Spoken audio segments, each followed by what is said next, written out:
Alors, hello Julien, hop, je vais répondre à tes questions. Ah donc, depuis combien de temps est-ce que j'utilise Schedule?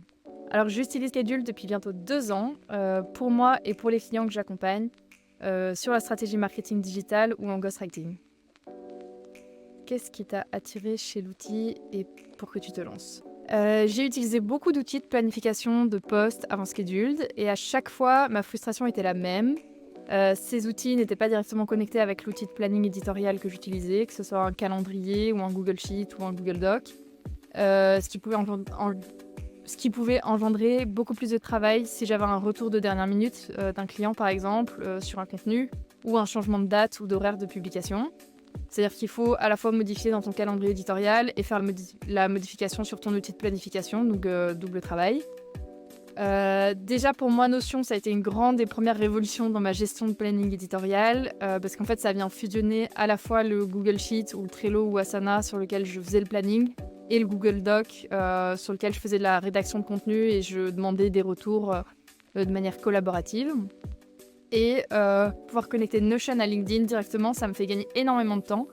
Le premier point, c'est si j'ai le go d'un client sur un post ou que moi j'ai validé le post, je peux le planifier directement sur Notion. J'ai pas besoin de rouvrir LinkedIn, potentiellement de me perdre dans les notifications, les messages.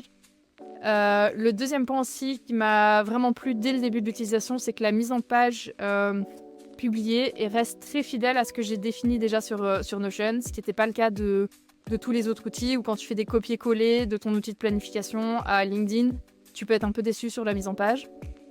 Et le dernier gros avantage, c'est une fonctionnalité qui est arrivée l'année dernière, si je ne me trompe pas, c'était de pouvoir récupérer les statistiques de mes posts, mais aussi ceux des profils et des pages entreprises de mes clients, sans avoir forcément accès au profil LinkedIn de mes clients, et de pouvoir générer du coup des rapports beaucoup plus précis que les rapports LinkedIn.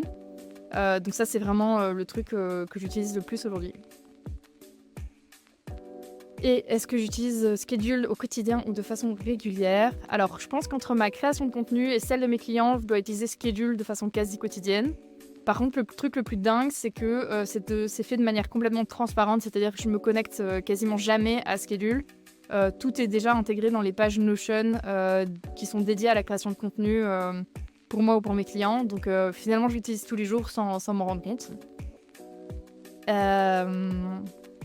Et 3 mots pour décrire Schedule. Je pense que le premier, c'est facile. Facile vraiment à mettre en place et à setuper. L'efficacité, parce que ça fait gagner énormément de temps. Et le reporting, qui est vraiment le gros plus, parce qu'on a beaucoup... Enfin, c'est des infos qui sont déjà sur LinkedIn, mais la manière dont on les récupère et les structures, elles sont plus facilement manipulables que si on n'était que sur LinkedIn. Donc ouais. Et à qui est-ce que je recommanderais vivement Schedule? Je recommande Schedule à toute personne qui publie du contenu sur LinkedIn et puis bientôt sur Instagram et qui utilise Notion, parce qu'en fait pour moi c'est l'outil, enfin il y a pas mieux. Voilà.